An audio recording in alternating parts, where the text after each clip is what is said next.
estilo barroco. O que será o barroco? Por mais de 3 séculos, o barroco cobriu com suas manifestações toda a Europa e América Latina. Nessas grandes áreas geográficas, era de se esperar que as formas de expressão artística fossem muito diversificadas.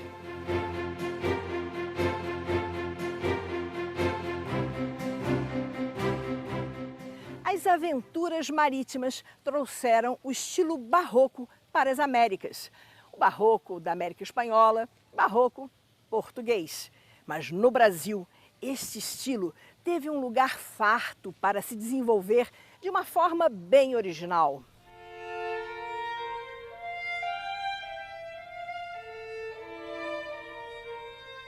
Com a descoberta do ouro nas Minas Gerais em 1670, esta arte ganhou todo o esplendor e pôde se desenvolver de forma esplêndida, numa região riquíssima, de onde se extraiu a maior quantidade de ouro em todos os tempos, Vila Rica ou Ouro Preto. A região de Vila Rica se tornou um manancial de artistas de grande importância.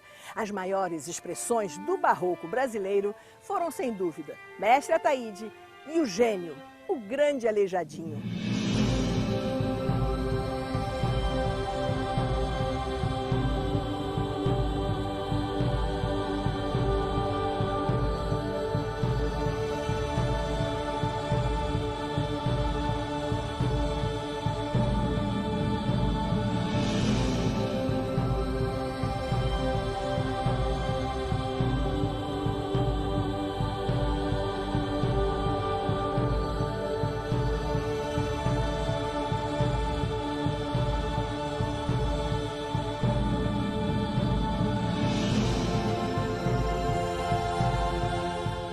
Para falar do barroco no Brasil, conversamos com uma das maiores especialistas não só em barroco, mas também no estilo rococó, a professora Miriam Andrade Ribeiro de Oliveira, que se dedica há décadas à investigação e difusão desses estilos em nosso país.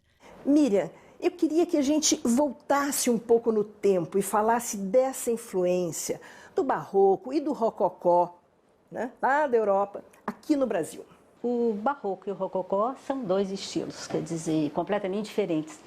É muito interessante a gente estudar também o rococó para mostrar que não houve só barroco no Brasil. Quer dizer, a realidade é muito mais rica, muito mais complexa. Agora, como o barroco é um estilo mais, o que eu posso dizer, não é? Chama mais atenção, é mais conhecido, né? O rococó é só recentemente, em meados do século passado, que ele começou a ser estudado de uma maneira mais objetiva. Então, muito se sabe sobre o barroco e pouco sobre o rococó, né? Barroco, na realidade, significa pérola irregular. Uma pérola que não era totalmente simétrica, redondinha, não é? Então, para mostrar justamente que é um estilo que sai das normas. Quais normas? As normas clássicas. E permite toda uma recriação, toda uma definição, né? Mais liberdade de criação na arte. Sem dúvida, não é? O barroco é um estilo com um potencial tão grande que ele foi assimilado pelas ideologias de poder do século XVII, quando ele nasceu na Europa, né? A ideologia de poder dos monarcas absolutistas, não é?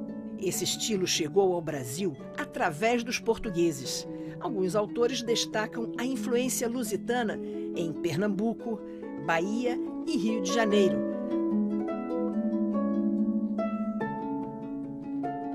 Eu queria que você falasse da diferença entre esses 2 estilos, o barroco e o rococó. O rococó é um estilo pouco conhecido, ao oposto do barroco, né? As pessoas geralmente acham que no Brasil só houve o barroco.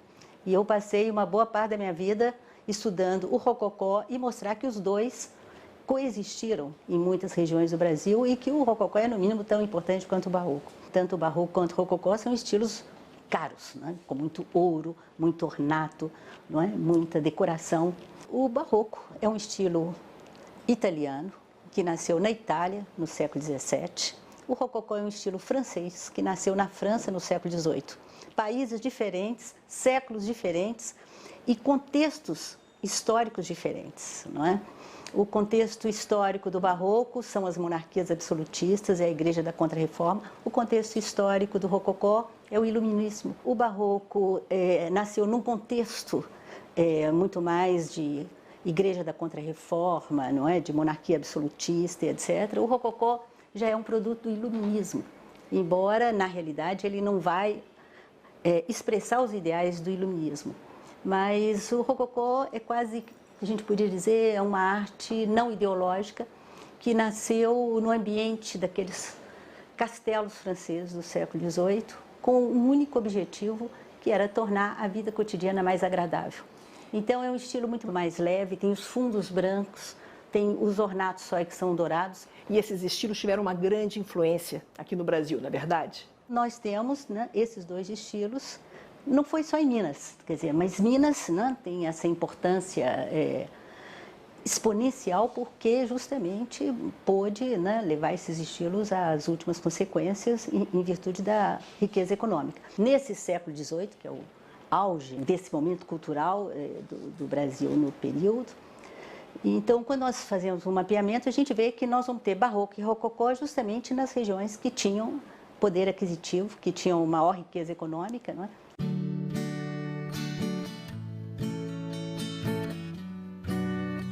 A descoberta de grandes quantidades de ouro promoveu transformações radicais na sociedade do interior de Minas Gerais.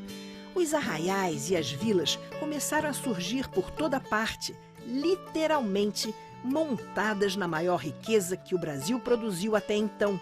Centenas, milhares de toneladas de ouro de 23 quilates. Para alguns autores, o barroco mineiro é um novo estilo, redefinido, recriado. Eu queria que você falasse do chamado barroco mineiro. Isso aí é um assunto um pouco complicado, porque essa expressão barroco mineiro foi criada pelos modernistas lá nos anos 20, que estavam procurando uma identidade nacional para o barroco, como eles estavam procurando uma identidade nacional para a arte moderna, não é? E, bom, foi uma caravana paulista que sai de São Paulo, vem a Minas, e como chega a Ouro Preto, começa, não é, a ver essas igrejas do Rococó leves, claras, diferentes. E, na época, o Rococó ainda não era definido como estilo independente. Então, né, chamaram aquilo de criação nacional, o que, na realidade, não é bem o caso. Quer dizer, não é barroco, é um outro estilo, não é? E tem que ser estudado dentro das características dele. Em Minas, talvez por conta da posição geográfica, essa arte foi se recriando, né? Inovando, e também foram surgindo novos artistas. Isso aí não resta dúvida, né? Quer dizer, tanto o barroco quanto o rococó, quando vêm lá da Europa, via Portugal, lógico, não é? Eles vão sofrer diferenças em virtude, né, da situação social das pessoas, em virtude da latitude, em virtude do clima, não é? Uma coisa é essas caravelas chegarem às cidades litorâneas, outra coisa é chegar a Minas, não é? Mais 400 quilômetros em lombo de burro, né? A localização geográfica de Minas Gerais, as longas distâncias a serem percorridas pelas caravanas desde o litoral até Vila Rica, levaram a adaptações de materiais. Se Minas não fosse no interior e sim no litoral, nós não teríamos a pedra-sabão, não teríamos essas igrejas tão típicas, né? Porque, na realidade, essas decorações que vinham de Lisboa eram totalmente... eram como as igrejas de Lisboa, né? Ao passo que essas em pedra-sabão feitas em Minas já tem alguma coisa mais específica da região. Com a riqueza do ouro veio a riqueza cultural. Aqui, em Vila Rica, floresceu um ambiente acolhedor para as artes. Pintores, arquitetos e escultores acabaram criando o chamado Barroco Mineiro. Milton Teixeira teve com a professora Miriam sua formação acadêmica. Ele comenta o vigor das artes em Minas Gerais desde o início do século XVIII. Ouro Preto é um caso único no mundo, no que tange às artes. Em alguns países, para você formar uma cultura artística, leva 500 anos. Ouro Preto levou 50 mal contados. É verdade, seja dita, veio muita influência de fora, mas esse amálgama se deu de maneira muito feliz e rápida naquele ambiente. O ouro dinamizava as relações, derrubava barreiras, estimulava experiências.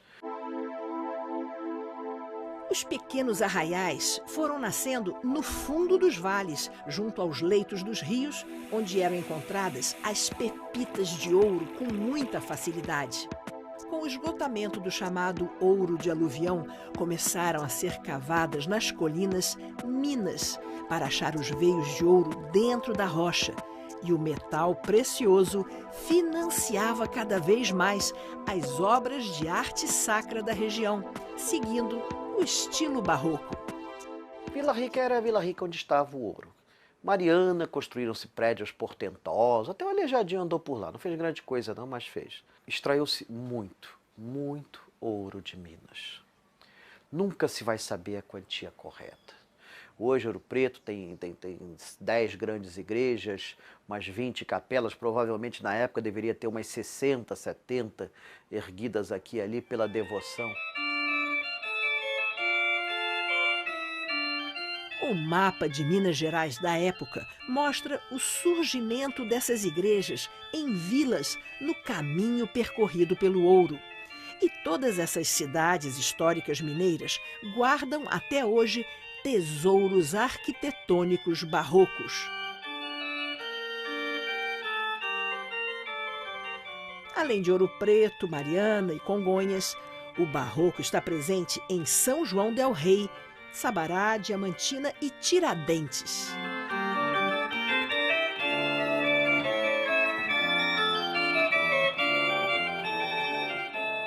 A busca de caminhos para escoar o ouro de Minas era fundamental. Para onde foi esse ouro e por que caminhos esse ouro passou, contam boa parte da história do Brasil. À medida em que as minas de ouro eram cavadas nas colinas, novas vilas eram criadas. Dessa vez, não mais no fundo dos vales, mas no alto das montanhas. Ouro Preto foi erguida sobre esse mar de montanhas no interior de Minas Gerais. E para compor a paisagem, as cúpulas das diversas igrejas.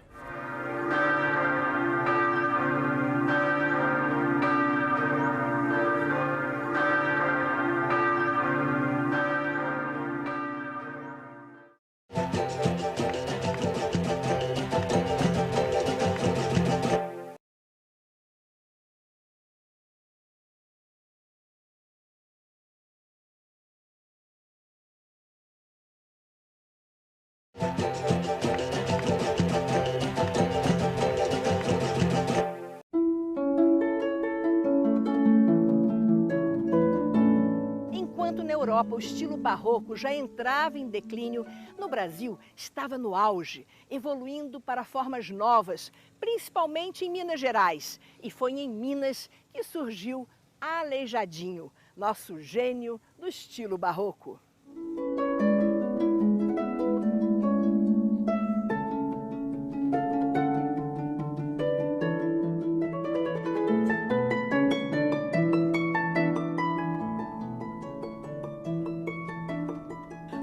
Tanto ouro, tanta riqueza, as pessoas podiam comprar tudo. As vilas de Minas Gerais importaram grandes mestres portugueses, como o arquiteto Manuel Francisco Lisboa.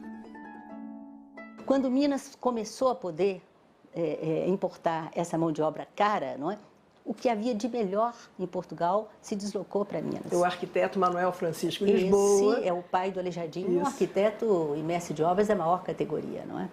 Então, essa leva de profissionais portugueses da maior categoria vai começar a partir de 1720, mais ou menos, até 1740, 50. Aí já começam a treinar uma mão de obra local e muitos deles mestiços, né? Não tinha mulher em Minas, não tinha mulher branca. E a consequência disso é a geração de mulatos. É uma geração enorme de mulatos, é a maior fusão racial que houve no Brasil, mais do que Salvador. E esses mulatos, eles eram excluídos pelo ideário português. Eles não eram nem brancos nem pretos. Eles eram uma raça que não estava nos livros, não estava na Bíblia. O que é isso? O que Darcy Ribeiro fala muito bem daquela ninguém-dade, né? Exato, eles eram exatamente essa ninguém-dade. Eles não estavam inseridos em nada. Então eles podiam realizar atividades que eram vetadas ao negro e que o branco jamais executaria. O senhor branco tinha a função de ter ideias, o mulato podia ter ideias e executá-las. Daí a boa parte dos artistas coloniais, com raras e honrosas exceções, como Mestre Ataíde, quase todos foram mulatos. Eles tinham essa mobilidade social, eles tinham essa liberdade, entre aspas, numa sociedade das mais tacanhas. O interior de Minas se transformou em um caldeirão de artistas de grande importância na arte mundial. Importantes expressões do estilo barroco, como Mestre Ataíde e o grande Aleijadinho. Bom, e de repente essa região de Vila Rica, né, vê surgir um mulato, filho de português, que é o nosso Aleijadinho, das maiores expressões da arte barroca do mundo inteiro, né? Bom, o Aleijadinho é hors concours, foi um artista genial, né?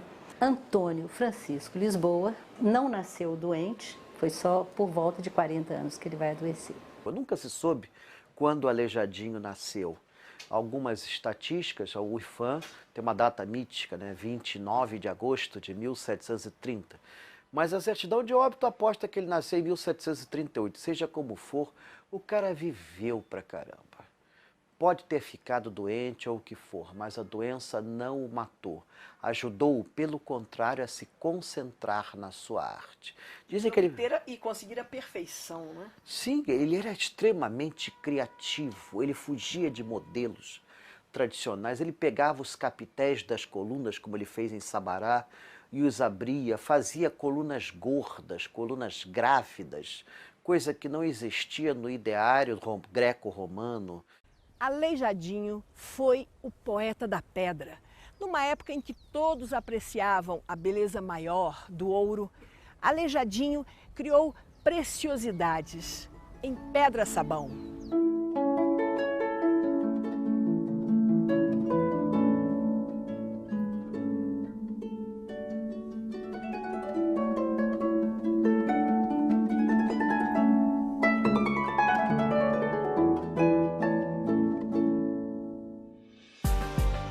Toda a obra de Aleijadinho, esculturas, projetos arquitetônicos, relevos, foi realizada em Minas Gerais, especialmente nas cidades de Ouro Preto, Sabará, São João del Rei e Congonhas.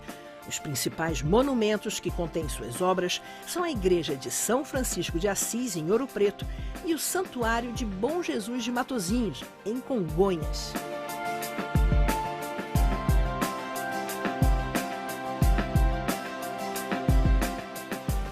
Ele não foi tão autodidata quanto se diz, não é? Ele teve excelentes mestres portugueses, não é? O próprio pai. Ele aprendeu com outros artistas do período. Agora, bom, era genial. Isso aí não resta dúvida, né? Por que a produção dele sobressai, né, sobre toda a produção da época, não é? Esse algo mais, não é, que os verdadeiros gênios têm, essa capacidade de recriar, não é? Dentro de um contexto, dentro daquilo que ele tinha aprendido. E pronto. Ousadia, porque ele se destaca, né? E a ousadia é muito importante no ato de criação. Não, sem dúvida, sem dúvida. As figuras de Aleijadinho têm uma expressão bem forte, original. A doença que o artista contraiu aos 40 anos e que o deformou foi, para alguns autores, um fator que dinamizou sua produção. Eu estou convencida que a doença foi um fator positivo na arte do Aleijadinho, porque até cerca de 40 anos, que foi quando ele começa a adoecer, ele nasceu na mais perfeita saúde, ele pouco produziu. Os primeiros sintomas da doença aparecem, quanto mais ele vai piorando, mais ele produz. Como se tivesse assim uma urgência, não é? Sabendo que, né, não ia ter a vida inteira, não é como a gente pode pensar. Aliás, ele viveu bastante, viveu 76 anos, com doença e tudo, não é? E aí...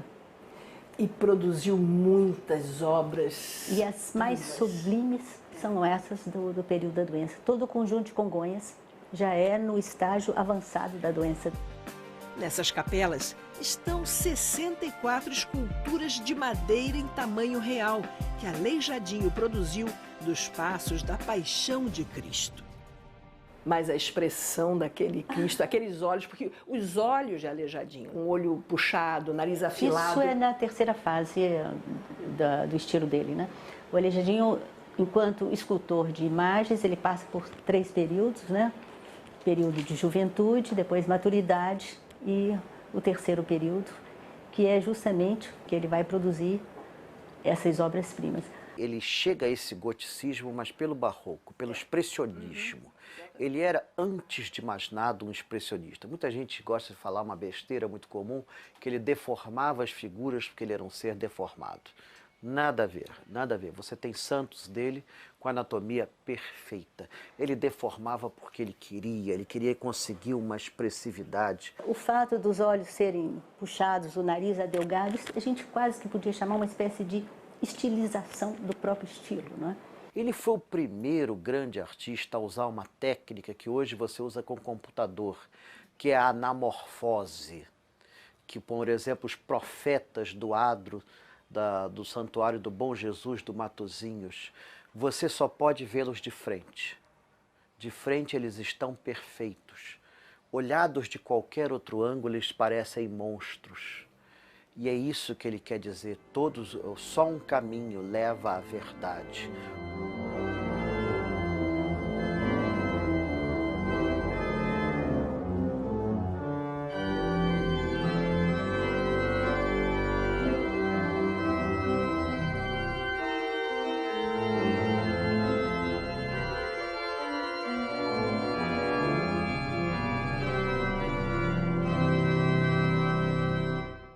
E esse barroco mineiro, do qual Aleijadinho é o mestre maior e mais conhecido, sem dúvida nenhuma foi um ponto fundamental para a elevação de Ouro Preto à categoria de patrimônio. Não tenha dúvidas, numa época, no final do século do XVIII, o mundo estava se destruindo em guerras, destruição, a arte praticamente tinha chegado à esterilidade.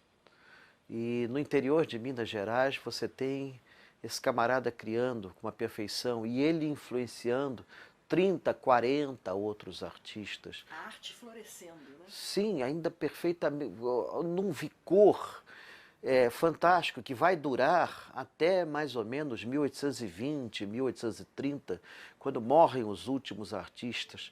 Então, ali ele realmente decidiu, isso aqui vai ser o meu testamento. Então ele fez aquelas esculturas que você só pode olhá-las de frente. Ele já não tinha mais tempo para fazer, né, as coisas exatamente, né, como era a realidade, né, do corpo humano lá, como ele tratou no início e no período de maturidade, ele simplificava. Então, e com isso ele adquiriu quase o que a gente pode, uma expressão quase sublime, não é? Foi isso que nós chamamos lá no catálogo a realidade sublimada. Exatamente, e deixou sua marca fase registrada na história da arte, né? Sem dúvida. As cidades históricas de Minas Gerais ainda guardam grandes tesouros mais de 2 séculos após o auge do ciclo do ouro. A arte do barroco mineiro, com destaque para a obra de Aleijadinho, um dos grandes gênios do barroco no mundo inteiro.